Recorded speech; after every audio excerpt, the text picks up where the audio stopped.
Pastor Praveen పగడాల గారి మరణం సంబంధించిన విషయంలో రెండు వర్గాలుగా జనాలు, ఒకరేమో అది ప్రమాదం అని చెప్పేసి, ఇంకొకరేమో అది హత్య అని చెప్పేసి. వాస్తవానికి ఇది యాక్సిడెంట్ కంటే కూడా హత్య.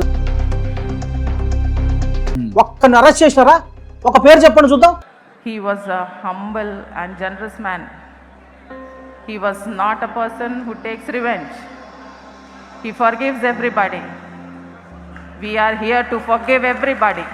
ఫ్యామిలీకి ఏమైనా బెదిరింపులు జరిగినాయి అనుకోవచ్చా, లేదంటే వాళ్ళు స్పందించకపోవడానికి కారణం ఏమనుకోవచ్చు? మీరు ఏమన్నా వాళ్ళతో మాట్లాడడానికి వాళ్ళని కొంత భయభ్రాంతులకు గురి చేసినారు అనొచ్చు, కానీ మనం ఎప్పుడు ధైర్యాన్ని కోల్పోవద్దు.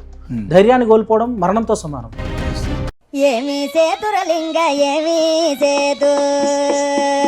ఒకళ్ళు లడ్డు కల్తీ అయిందని చెప్పేసి ఆయన మోకాళ్ళ మీద గుడిమెట్లు ఎక్కడం,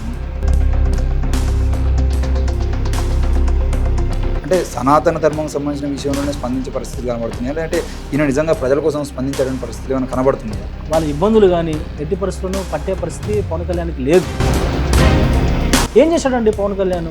ఈరోజుకి వచ్చి కూడా కేవలం ఆయన రెండే నేర్చుకున్నాడు. ఒకటి చంద్రబాబు భజన చేయడం, రెండు మోడీ భజన చేయడం. ఆంధ్రప్రదేశ్ పోలీసులు వాళ్ళు మ్యానిపులేట్ చేసినట్టు, పోలీస్ వ్యవస్థ ప్రజల్ని మ్యానిపులేట్ చేసినట్టు ఏ వ్యవస్థ కూడా మ్యానిపులేట్ చేయదు.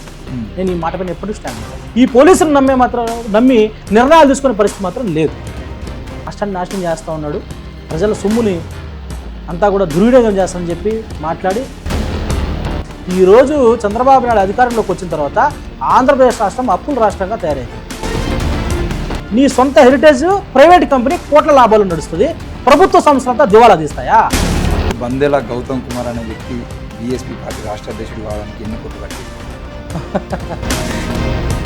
కూటమి ప్రభుత్వం లాస్ట్ టైం వైసీపీ ప్రభుత్వం కన్నా బెటర్గా ఉందనుకోవచ్చా, లేదంటే వేస్ట్గా ఉందనుకోవచ్చా? ఎట్లా మీ వైఎస్ఆర్ కాంగ్రెస్ పార్టీ ఒక చెంప పైన కొడితే తెలుగుదేశం పార్టీ రెండు చెంపలు కొడతారు.